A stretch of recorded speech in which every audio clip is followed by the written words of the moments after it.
American এয়ারলাইন্সে ১৪০ জন যাত্রী boarding করার পর যখন বিমানটি টেক অফ করল, ঠিক তার ১৫ মিনিট পরেই বোর্ডিং করার যাত্রীরা অনুভব করছিল বিমানটি ঠিকঠাকভাবে টেক অফ তো করেছিল, কিন্তু বিমানটি বেশি অল্টিটিউড বৃদ্ধি করতে পারছিল না।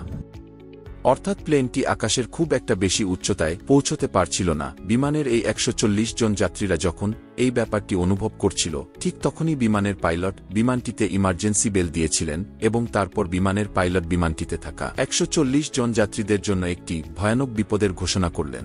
ঠিক কি ঘটেছিল ফ্লাইটটির সাথে জানতে হলে ভিডিওটি শেষ পর্যন্ত দেখতে ভুলবেন না। তো স্বাগতম বন্ধুরা রহস্য রিসার্চের আরও একটি নতুন পর্বে। দিনটি ছিল ২১শে সেপ্টেম্বর ২০০৫ সাল। আমেরিকার ক্যালিফোর্নিয়া রাজ্যের একটি শহর বুরব্যাংক থেকে ফ্লাইট নম্বর 292 ডিপার্চারের জন্য একদম রেডি ছিল। ঘড়িতে তখন বাজে প্রায় ৩টে, আর 292 ফ্লাইটটি ৩:১৫ নাগাদ বুরব্যাংক শহরটি থেকে নিউ ইয়র্কের দিকে যাত্রীদের নিয়ে উড়ে যাওয়ার জন্য তৈরি হচ্ছিল। তখনও পর্যন্ত সব ঠিকঠাক প্ল্যান মাফিকই কাজ চলছিল। বিমানে ১৪০ জন যাত্রীদের বোর্ডিং করাও হয়ে গিয়েছিল এবং এয়ারলাইন্স গ্রাউন্ড কর্মীরা যাত্রীদের সমস্ত লাগেজ বিমানে বোঝাই করে দিয়েছিল। টেক অফ করার জন্য যদি কোনো কিছু বাকি থেকে গিয়ে থাকে তাহলে সেটা ছিল এয়ারপোর্ট কন্ট্রোল টাওয়ারের সিগন্যালটি। ঘড়ির কাঁটায় যখন ঠিক ৩:১৫ ছুঁয়েছিল, ঠিক তখনই কন্ট্রোল টাওয়ার থেকে বিমানের পাইলট ক্যাপ্টেন স্কট বার্ককে বিমান ওড়ানোর জন্য গ্রিন সিগন্যাল দেওয়া হয়েছিল। আর ঠিক তার ২ মিনিট পরেই, মানে ৩:১৭ বিমানটি বুরব্যাংক এয়ারপোর্ট থেকে টেক অফ করে যায়। ফ্লাইট পাইলট থেকে শুরু করে ফ্লাইট ক্রিউয়ের সদস্যরা কিংবা ফ্লাইটে বসে থাকা যাত্রীরা কেউই তখনও বুঝতে পারেননি। আর কিছুক্ষণের মধ্যে বিমানে থাকা প্রতিটি লোক তাদের জীবনের সবথেকে একটি ভয়ঙ্কর পরিস্থিতির মোকাবিলা করতে চলেছে। প্লেনটি টেক অফ হওয়ার পর মাত্র ১৫ মিনিটই কেটেছিল, আর তখন থেকে প্রতিটি প্যাসেঞ্জার নোটিশ করেছিলেন যে বিমানটি খুব একটা বেশি অল্টিটিউড বৃদ্ধি করতে পারছিল না। ঠিক এই সময়েই বিমানের পাইলট ক্যাপ্টেন স্কট যাত্রীদের উদ্দেশ্যে বিমানে একটি ঘোষণা করেন, যে ঘোষণাতে তিনি শুধু মেসেজ দেন বিমানটিতে টেকনিক্যাল ডিফিকাল্টিস দেখা দিয়েছে এবং পাইলট ও কো পাইলট মিলে সেটি ঠিক করার চেষ্টা করা হচ্ছে। এই ঘোষণা শোনার পর প্রতিটি যাত্রী আতঙ্কিত হয়ে পড়েন।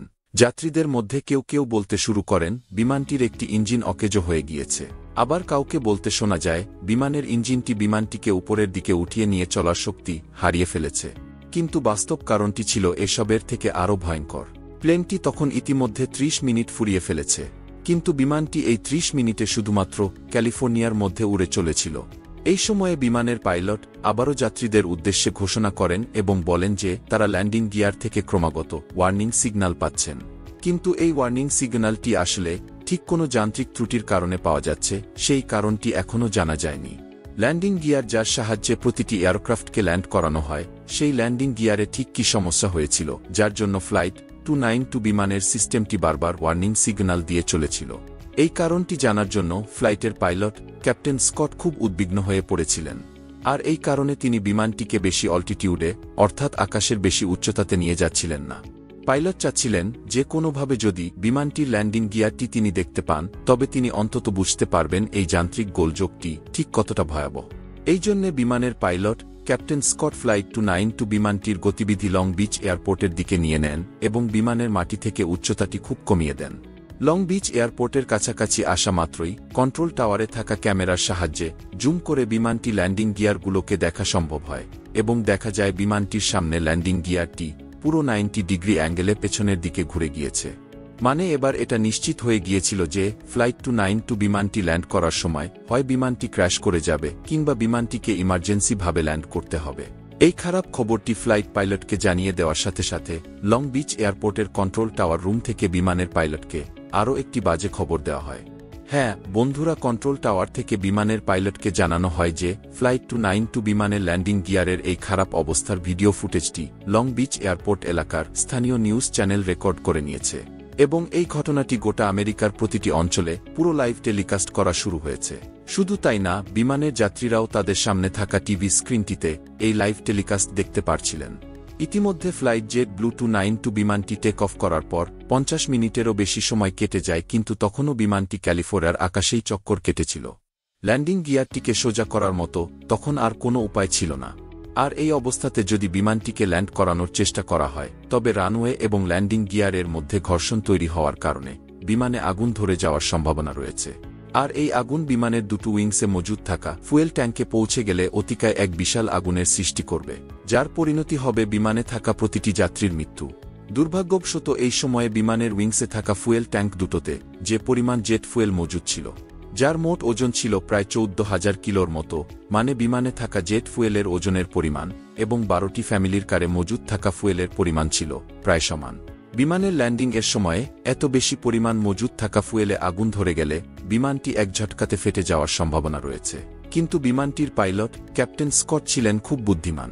বিমানের পাইলট বিমানটিকে ল্যান্ডিং করানোর আগে বিমানে মজুদ থাকা ভারী পরিমাণের ফুয়েলগুলোকে শেষ করার সিদ্ধান্ত নেন। এই জন্যে ক্যাপ্টেন স্কট বিমানটিকে 3 ঘন্টা ধরে সমুদ্রের উপরে উড়ে যেতে থাকেন।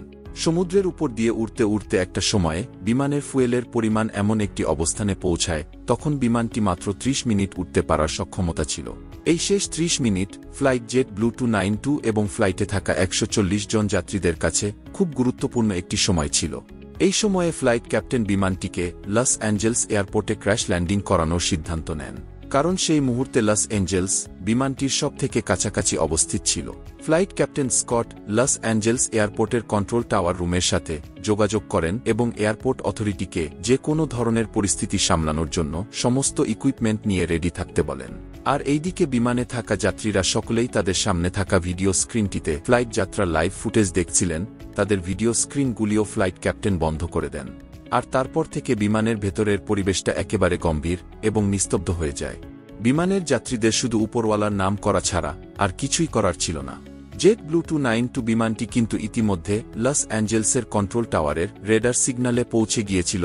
আর এদিকে লস অ্যাঞ্জেলসের এয়ারপোর্টে থাকা গ্রাউন্ড কর্মীরা সমস্ত ইকুইপমেন্ট নিয়ে ফ্লাইটটিকে ধ্বংস হওয়া থেকে রক্ষা করার জন্য তৈরি হয়ে যায়। ফায়ার ট্রাক থেকে শুরু করে অ্যাম্বুলেন্স ইত্যাদির মতো প্রয়োজনীয় জিনিস একদম রেডি করা ছিল। লস অ্যাঞ্জেলসের এয়ারপোর্ট কন্ট্রোল টাওয়ার শেষবারের মতো বিমানের ক্যাপ্টেন স্কটের সাথে যোগাযোগ করেন এবং ক্যাপ্টেনকে ল্যান্ডিংয়ের জন্য গ্রিন সিগন্যাল দেয়। গ্রিন সিগন্যাল পাওয়া মাত্রই বিমানের ক্যাপ্টেন ও যাত্রীদেরকে ক্র্যাশ পজিশনে বসার জন্য আদেশ দেন। বিমান দুর্ঘটনা সংঘর্ষের সময় এরকম পজিশনে বসলে পরে অনেকটাই নিজেকে রক্ষা করা যায়। আর এইভাবে বসার পজিশনকে প্রেস পজিশন বলা হয়। ইতিমধ্যে বিমানটি লস অ্যাঞ্জেলস এয়ারপোর্টের রানওয়ে পর্যন্ত পৌঁছে গিয়েছিল। ফ্লাইটের পাইলট কৌশলের সাথে প্রথমে বিমানটির পিছনে ভালো অবস্থায় থাকা ল্যান্ডিং গিয়ারগুলোকে মাটিতে স্পর্শ করান এবং ধীরে ধীরে বিমানের গতিকে কম করতে থাকেন। আর শেষ পর্যন্ত সেই মুহূর্তটি চলে এসেছিল যখন ফ্লাইটের পাইলটকে সামনের খারাপ অবস্থা ল্যান্ডিং গিয়ারকে মাটিতে স্পর্শ করতে হয়েছিল। কিন্তু এরপর সেটাই হয়েছিল যা চিন্তার বিষয় ছিল। মাটিতে স্পর্শ মাত্রই রানওয়ে এবং ল্যান্ডিংয়ের ঘর্ষণে ল্যান্ডিং গিয়ারে আগুন ধরে যায়। আগুনের তাপ শক্তি এতটাই বেশি ছিল যে সেই আগুনের তাপ বিমানের ভেতরে থাকা যাত্রীরা ভালোভাবেই অনুভব করতে পারছিলেন। কিন্তু কিছুক্ষণ পরেই চারিদিক একদম চুপচাপ শান্ত হয়ে গিয়েছিল এবং শেষমেশ বিমানটি একদম ঠিকঠাকভাবে রানওয়েতে দাঁড়িয়ে যেতে সক্ষম হয়।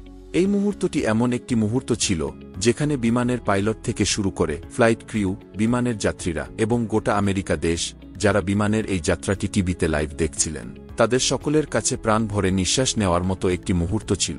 এরপর একজন একজন করে বিমানের সমস্ত যাত্রীদের বিমানটি থেকে নিচে নামিয়ে নিয়ে আসা হয়েছিল। ফ্রন্ট ল্যান্ডিং গিয়ারটির চাকাটি এতটাই ঘষে গিয়েছিল যে চাকাটি একদম অর্ধেক হয়ে গিয়েছিল। বিমানের পাইলট সম্পর্কে আপনাদের কি মতামত বন্ধুরা? কমেন্ট করে জানাবেন। আশা করি রহস্য রিসার্চের আজকের ভিডিওটি আপনাদের ভালো লেগেছে। ভালো লাগলে ভিডিওটিতে একটি লাইক করে চ্যানেলটি সাবস্ক্রাইব করতে ভুলবেন না। এমনই সব রোমাঞ্চকর তথ্য নিয়ে দেখা হবে আগামী পর্বে। ততদিন ভালো এবং সুস্থ থাকবেন। টাটা।